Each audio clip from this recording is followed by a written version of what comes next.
Hey, ¿qué tal? Bienvenido a Liberación Podcast, segundo episodio de la segunda temporada. Qué bendición realmente poder compartir este tiempo contigo.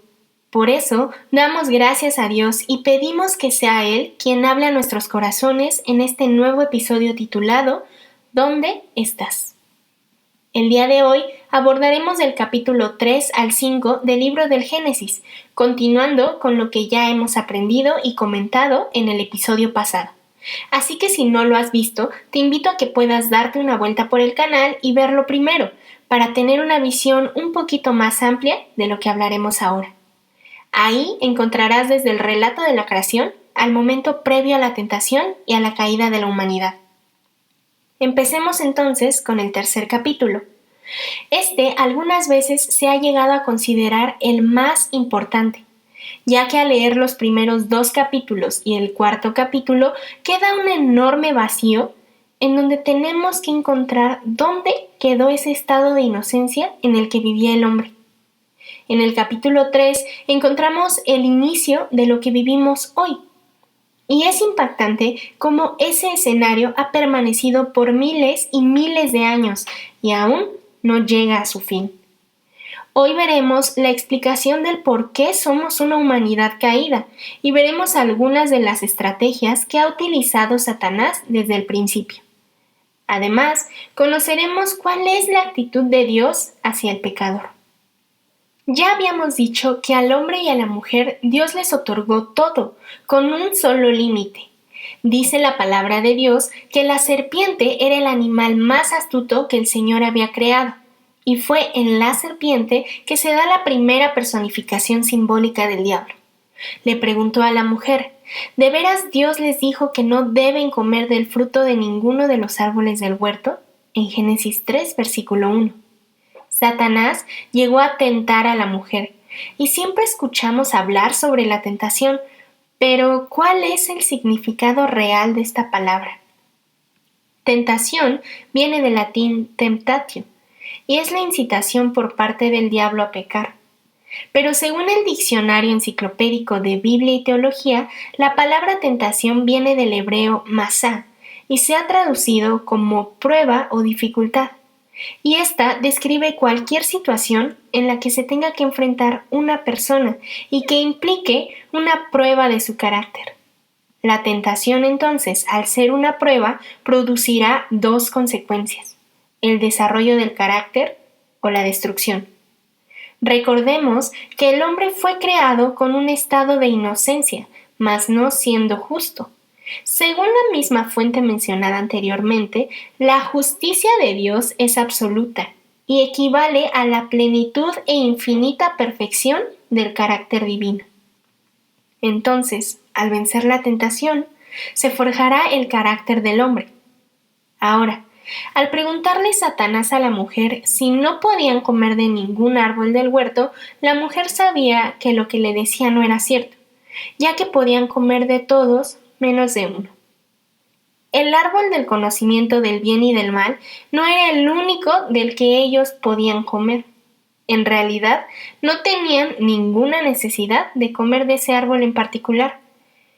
En Génesis 3:3 Dios les había dicho que no debían comerlo, ni siquiera tocarlo, o morirían. Y fíjate muy bien cómo la serpiente enfatizó en la prohibición de Dios, en lugar de la provisión que Él les otorgaba. El enemigo quiere que la palabra de Dios suene dura y restrictiva. Era un solo árbol del que no podían consumir el fruto, y tenían una gran variedad. ¿Tú en qué te vas a enfocar? ¿En la prohibición que te pinta Satanás o en la provisión que te otorga Dios?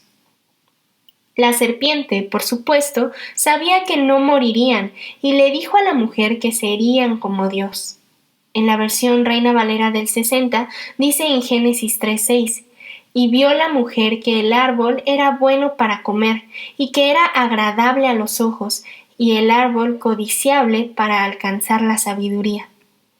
Y así es el pecado, o por lo menos como te lo pinta Satanás, agradable a la vista, y genera codicia, que vamos nuevamente a ver otra definición. Esta palabra, según el Nuevo Diccionario Bíblico Ilustrado, se define como el deseo desmedido e insaciable, una propensión radical del hombre hacia el mal, hacia la ambición, hacia la fascinación de las riquezas. El pecado, entonces, se torna deseable al verlo. Por eso es que en el momento de la tentación cuesta tanto la prueba. Y forja el carácter al vencer esa codicia que nace por la vista. La mujer finalmente tomó el fruto y lo comió. Luego le dio a su esposo, quien también lo comió. Y dice en Génesis 3:7 que en ese momento se les abrieron los ojos, y de pronto sintieron vergüenza por su desnudez y cosieron hojas de higuera para cubrirse. En este punto, quiero que veamos que el pecado fue acto de su propia iniciativa. Fue una decisión propia. La tentación, la situación de la prueba es externa, pero la decisión es interna, propia de cada uno. Y es que Satanás puede tentar, pero no puede forzar. Fue la mujer quien tomó y consumió del fruto. Nunca nos dice que fue obligada o que fue la misma serpiente quien se lo dio, solo la incitó. Cada uno decide si caer ante esa tentación o pasar esa prueba y ser forjado nuestro carácter. Después de esta decisión, el hombre y la mujer escucharon por la tarde a Dios caminar por el huerto y se escondieron entre los árboles. Y Dios llamó al hombre. Es necesario mencionar que Dios claro que sabía lo que habían hecho, y tal vez esperaríamos que llamó al hombre en primera instancia con ira, pero en ese amor y en esa paciencia única de nuestro Padre, la primera pregunta de toda la Biblia de Dios al hombre, aún después del pecado, fue: ¿dónde estás? En Génesis 3, versículo 9. Sabía del pecado, pero él preguntó: ¿dónde estás? Te está buscando diciendo: ¿dónde estás, hijo, hija? Tu padre va hacia ti. Y tristemente, muchas veces seguimos respondiendo de la forma en como lo hicieron el hombre y la mujer. Cuando el rey te dice: ¿dónde estás?, tú te escondes, así como el hombre le dijo: al escucharte, me escondí, porque tuve miedo, me encontraba desnudo. Mira lo que viene después. Paciente, el Señor espera que solo aceptemos ese pecado y que haya un arrepentimiento verdadero. En Génesis 3, versículo 11, Dios dice: ¿quién te dijo que estabas desnudo? ¿Acaso has comido del árbol que te ordené que no comieras? Y triste es ver la respuesta que el hombre le da, y que en ocasiones, en lugar de aceptar nuestra propia falla, nos escudamos en las demás personas.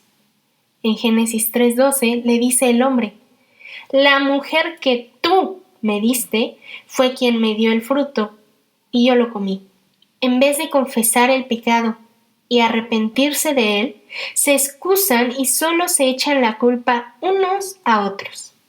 El hombre, incluso de alguna manera, culpa a Dios, pues insinúa que fue la mujer que él mismo le dio por quien pecó, mientras que la mujer se excusa en la serpiente.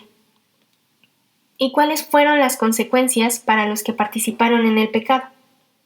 Hubo consecuencias para la serpiente: el ser maldita más que todos los animales, andar sobre el vientre arrastrándose por el polvo toda la vida, y poner esa hostilidad entre la mujer y su descendencia. Las consecuencias para la mujer: la agudeza del dolor de parto, el deseo por controlar al marido y el dominio del hombre sobre ella. Y las consecuencias para el hombre: maldición sobre la tierra, pues él lucharía de por vida para vivir de la tierra hasta volver a ella, pues de ahí fue formado, lo dice en Génesis 3:19. pues fuiste hecho del polvo, y al polvo volverás. Estas te las dejo en las redes sociales para que puedas tenerlas presentes en cualquier momento. Y mira cómo las fuentes de las que surgieron tanto el hombre como la mujer en libertad se convierten ahora en la consecuencia del pecado. El hombre creado del polvo de la tierra tendría que luchar para cultivarla hasta que regrese a la tierra al morir. Y la mujer, creada de la costilla del hombre, estaría sujeta al dominio del mismo en lugar de tomar su lugar junto a él. El dominio de uno sobre otro nunca fue parte del plan original de Dios. Al ser expulsados del Edén, Dios los vistió con ropa de pieles de animales y continuó la historia que perdura hasta hoy en día. De ellos dos nacieron Caín, Abel y Set. El mayor, Caín, se encargó de cultivar la tierra, mientras que Abel era pastor de ovejas. Y llegó el momento en el que ambos ofrendaron al Señor, pero solo sería la ofrenda de Abel la que el Señor aceptaría. Y nuevamente, ve la actitud de Dios con Caín. El Señor nunca le dijo a Caín que ya no lo querría jamás ni que nunca aceptaría sus ofrendas. En Génesis 4:7 dice el Señor: serás aceptado si haces lo correcto, pero si te niegas a hacer lo correcto, entonces ten cuidado. El pecado está a la puerta, al acecho y ansioso por controlarte, pero tú debes dominarlo y ser su amo. Sin embargo, Caín escogió otro camino. Terminó matando a Abel y otra vez el Señor preguntó a Caín: ¿dónde está tu hermano? También sabía lo que había hecho, pero ve la paciencia y la actitud de Dios hacia el pecador. Esperaba que fuera Caín mismo quien le dijera lo que había hecho. Finalmente, Caín permaneció como vagabundo y fundó la ciudad de Nod, la primera ciudad mencionada en la Biblia. Y de Caín descendió Enoc, Metusael y Lamec. Con Lamec nuevamente vemos el endurecimiento al que lleva el pecado. Se casó con Ada y Sila. Recordemos que en el principio Dios formó una sola mujer para un solo varón, constituyendo así la primera sociedad familiar. Pero con Lamec vemos el inicio de la poligamia. Con Ada tuvo como hijo a Jabal, quien fue el primero en criar animales, y a Jubal, el primero en tocar el arpa y la flauta, mientras que con Sila tuvo a Tubal Caín, quien se hizo experto en forjar herramientas de bronce y de hierro, y a Naama. Por otro lado, de Set descendió Enos, y en Génesis 4:26 dice la palabra: cuando Set creció, tuvo un hijo y lo llamó Enos, y fue en aquel tiempo que la gente por primera vez comenzó a adorar al Señor usando su nombre. De su descendencia también encontramos a Enoc, quien menciona Génesis 5 del 21 al 24. Después del nacimiento de Matusalén, que era su hijo, Enoc vivió en íntima comunión con Dios 300 años más, y tuvo otros hijos e hijas. Enoc vivió 365 años andando en íntima comunión con Dios, y un día desapareció, porque Dios se lo llevó. Y finalmente, de su hijo Matusalén nació Lamec, el padre de Noé, de quien hablaremos en el próximo capítulo. En este episodio, finalmente, reflexionemos en cómo Dios te está buscando. Te llama y te dice: ¿dónde estás? Sí, hemos fallado. Tal y como desde el principio el hombre y la mujer lo hicieron. Pero tu Padre te espera. No te trates de esconder. Alejarte de Él no es la solución. Él te espera, y en su amor hacia ti y en la paciencia que tiene a cada uno de nosotros, espera que seas tú quien acepte su falla y que puedas arrepentirte por esa falla.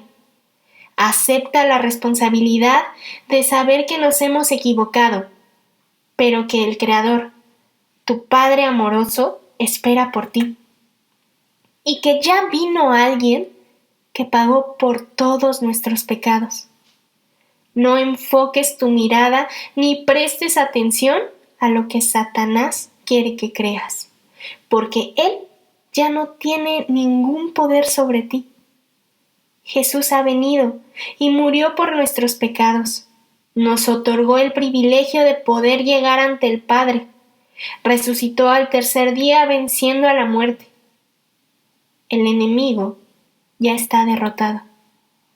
No permitas que te haga creer lo contrario, porque tú eres el hijo, la hija amada de papá. Hoy solo vuelve a sus brazos. Esto ha sido todo por el día de hoy. Espero que haya sido de edificación para tu vida este tiempo. Si te gustó, ayúdame compartiendo con quien tú quieras este episodio. Suscríbete y sigue las redes sociales de Liberación Podcast para más contenido. Nos vemos en el próximo episodio. Dios te bendiga.